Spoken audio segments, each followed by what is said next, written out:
qui sont ici présents en train de nous suivre.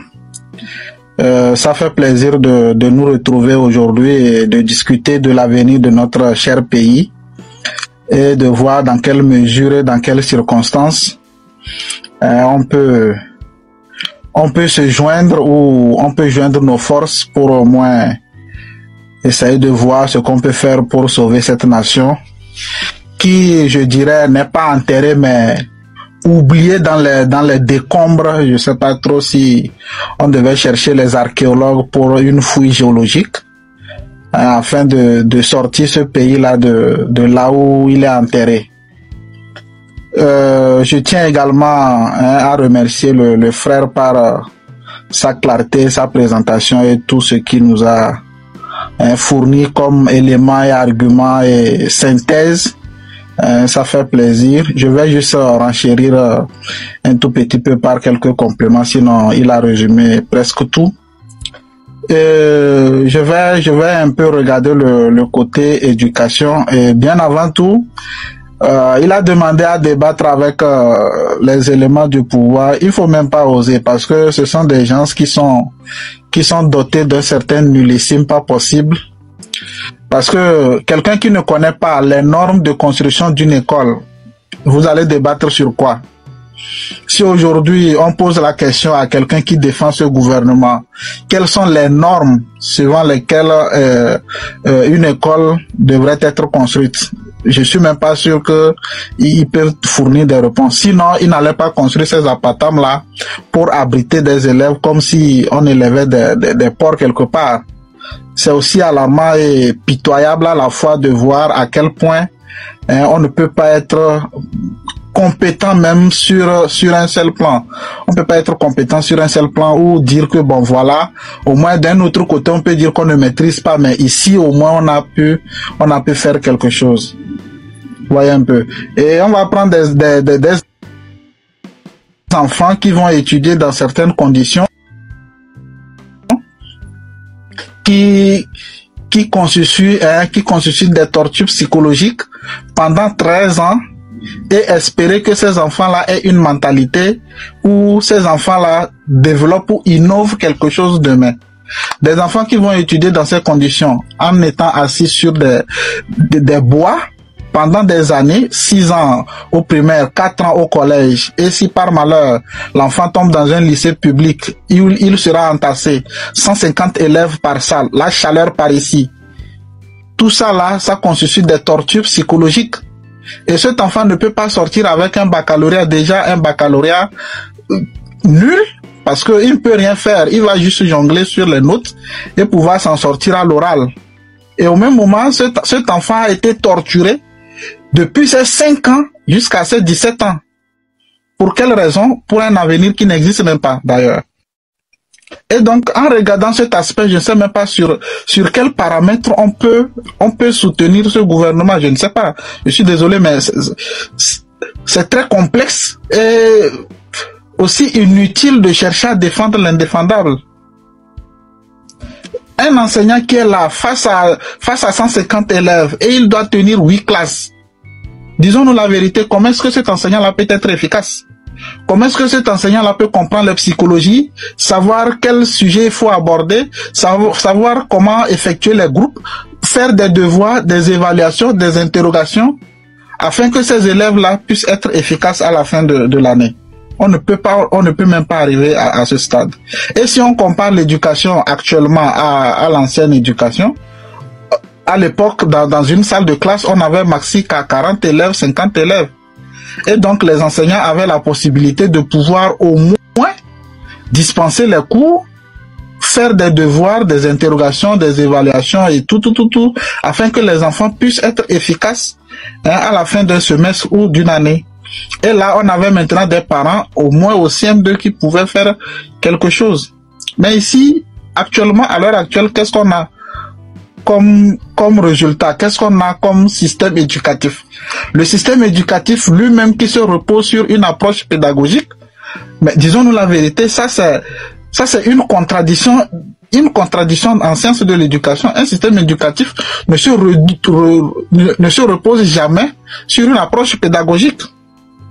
On ne peut pas dire que tout le système éducatif, c'est l'approche par compétence.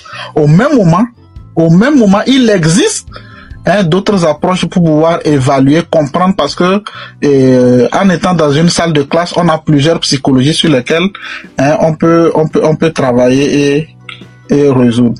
Donc, en parcourant tout le pays, vous allez remarquer que les salles de classe ne sont pas des salles de classe. Moi, je dis qu'on est en train de lever des gens qui n'auront rien demain, et on est conscient que bon, ils vont rien faire de ce qu'ils sont en train d'apprendre. Mais comme c'est une dictature et qui est censée abrutir la population afin d'asseoir son autorité, on ne peut pas construire des salles de classe pour que des élèves qui vont étudier dans ces salles de classe-là aient au moins une certaine mentalité, un certain développement, une certaine conscience, et demain ils vont pointer du doigt le système pour dire que non, telle chose n'a pas marché par ici ou par là. Donc l'abrutissement est aussi un élément clé de ce régime sanguinaire. Je peux même dire que c'est du nazisme moderne, c'est du nazisme à l'africain. Et ils vont maintenant abrutir tout un système pour mettre en place une école respectant les normes internationales de l'éducation et tout. On n'a même pas besoin de 2 milliards de francs CFA. 2 milliards de francs CFA, c'est peu. Et c'est trop plutôt. Si par exemple on va mettre, je prends par exemple l'OTR qui fait une recette d'environ 1000 milliards l'année. En 2024, la moyenne de la recette annuelle de l'OTR, ça fait 1000 milliards. 1000 milliards, par exemple, OTR dit, bon, voilà, nous allons prendre en charge le système éducatif et nous allons construire les écoles. Et que supposons qu'un bâtiment ou une école moderne respectant les normes internationales de l'éducation, des laboratoires, des Fab Labs, des tableaux numériques, des tableaux à marqueurs, des écrans télévisés, des projecteurs, des laboratoires par ici de sciences, des laboratoires de langue et autres, si on veut mettre en place une école comme ça, c'est environ 2 milliards. Mais si on fait 2 milliards dans 1000 milliards et que OTR prend en charge, c'est-à-dire on prend seulement la recette d'une année de l'OTR, ça veut dire qu'on va construire 500 écoles modernes dans tout le pays. On en fait quoi? Qu'est-ce qu'on a fait de tout ça? Qu'est-ce qu'on a construit? Qu'est-ce qui existe ici actuellement au Togo où on va dire que ça c'est l'OTR qui a fait? Rien. Mais pourtant OTR existe, ça fait plusieurs années qu'OTR existe. Il n'y a rien, il n'y a pas d'hôpital qui va dire bon voici nous avons construit un hôpital ici et dont OTR. Non, il n'y en a pas. Il n'y en a pas. Et on va maintenant nous dire que non, une telle personne ou quelqu'un va se présenter et soutenir un tel régime. C'est très alarmant. C'est alarmant, c'est pitoyable. Et je ne sais pas trop c'est quel type de dette morale ces personnes-là ont. Et ils vont essayer de soutenir ce régime. Mais moi, ma prière, c'est que leur vie soit gérée de la même façon que le Togo est géré. Et qu'ils soient à la place du peuple. Et là, en ce moment, ils peuvent comprendre que ce qui est en train de se passer n'épargne personne. N'épargne personne. Aucun Togolais ne vit sans utiliser VPN, y compris même ceux qui sont du système, à part le fait qu'ils ont la possibilité de casser et de créer des bandes passantes pour leur maison et afin d'optimiser la connexion chez eux. C'est compliqué. Et vous allez voir, il y a des écoles au Togo, à Lomé, où l'écolage est autour de 2 millions l'année. 2 millions. 6e, hein, ce n'est pas une université, non.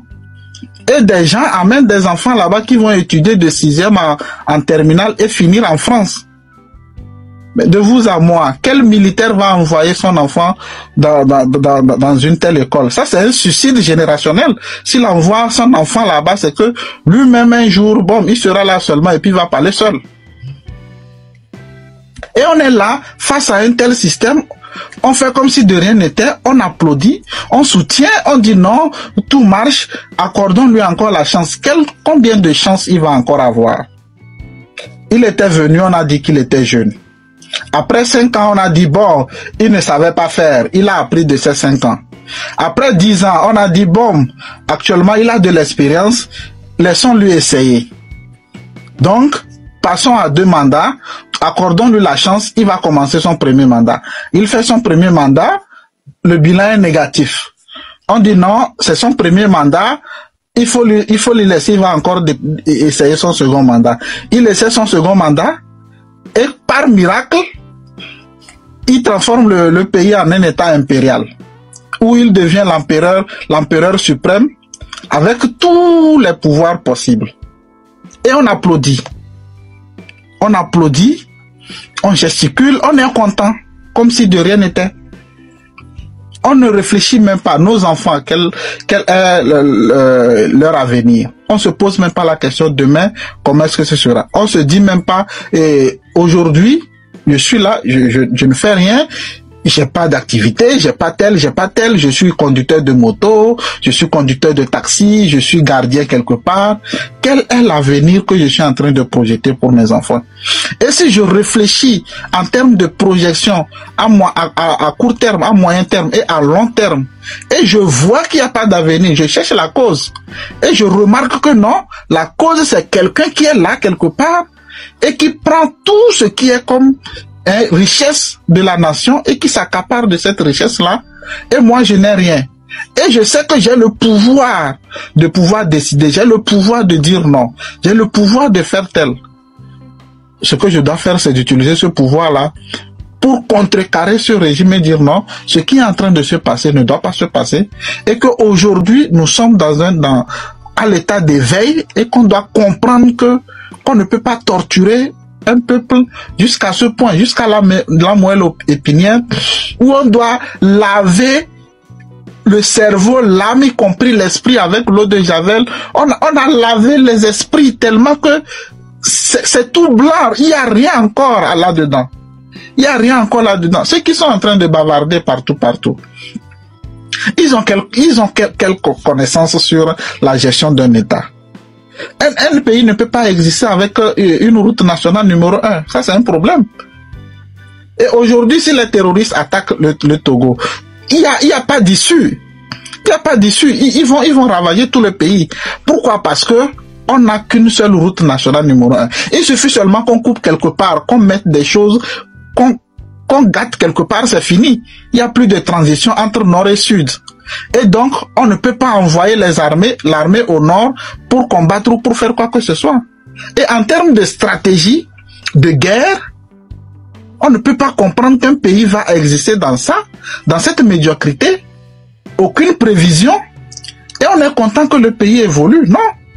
Même lorsqu'on construit une maison, on prévoit au moins la sécurité. On prévoit les inspecteurs, on prévoit tout en cas d'incendie. On ne souhaite pas l'incendie, mais on prévoit tout ça là. On fait des calculs avec.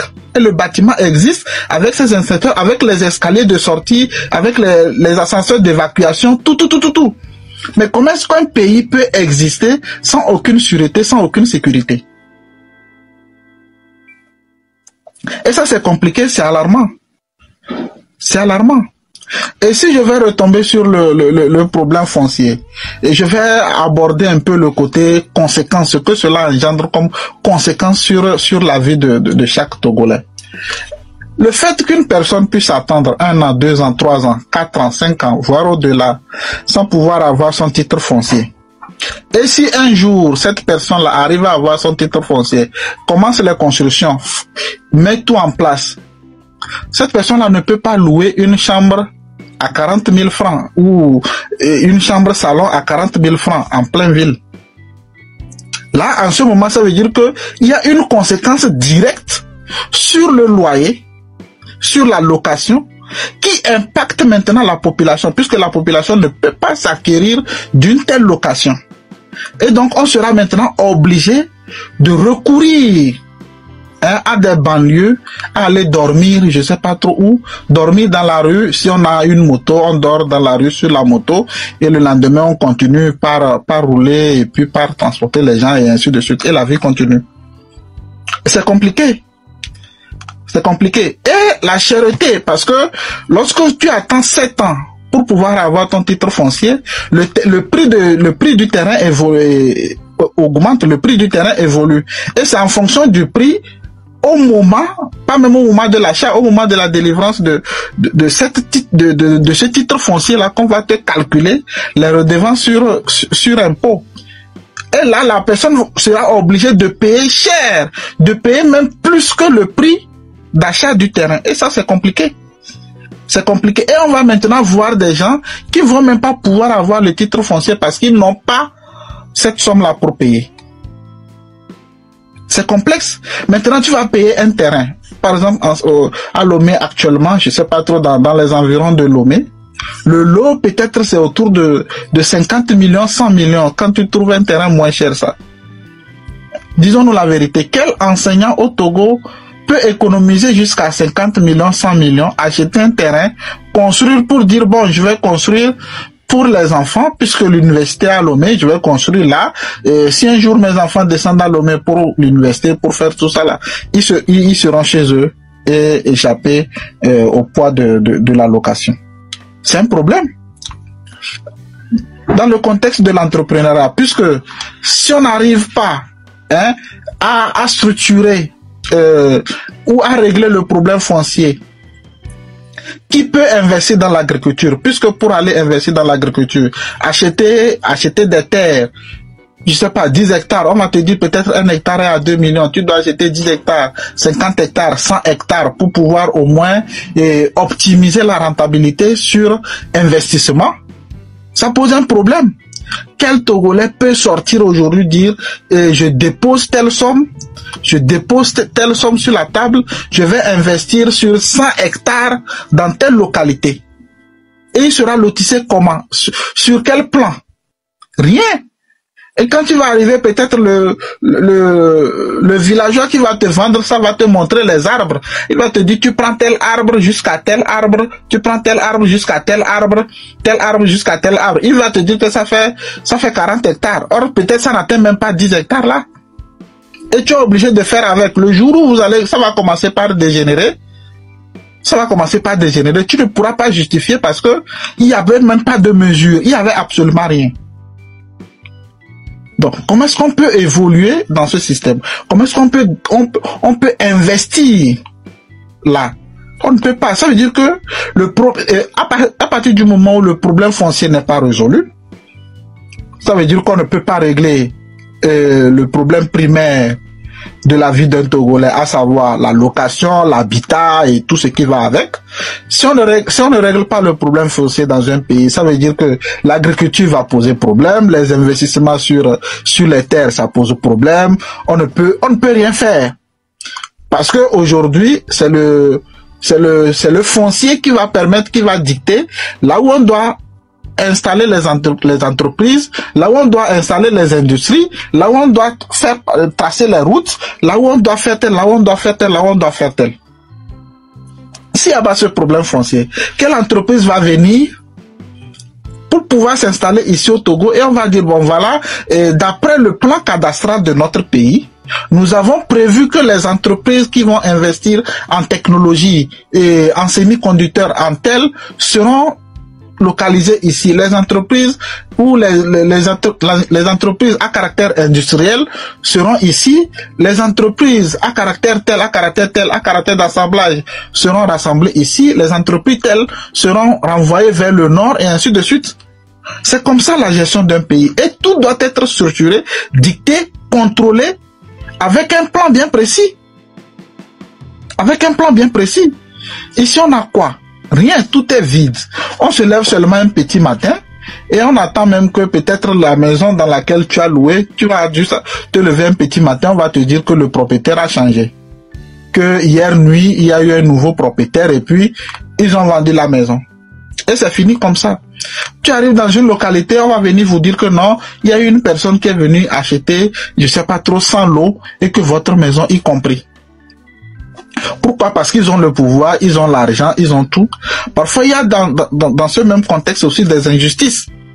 Des injustices, pourquoi? Parce que quelqu'un a de l'argent, la personne arrive, puisque toi qui as le terrain, tu n'as pas suffisamment de moyens, la personne passe par l'OTR, dit bon voilà, j'ai vu un terrain ici, ce terrain est bien placé, je veux investir en tel, je veux investir dans tel, donc je paie tel, et immédiatement, on délivre les papiers, on fait un texte, puisque cette même personne a son titre foncier qui tarde là-bas, qui a dormi jusqu'à les moisissures, ont arrêté, ont attrapé les dossiers.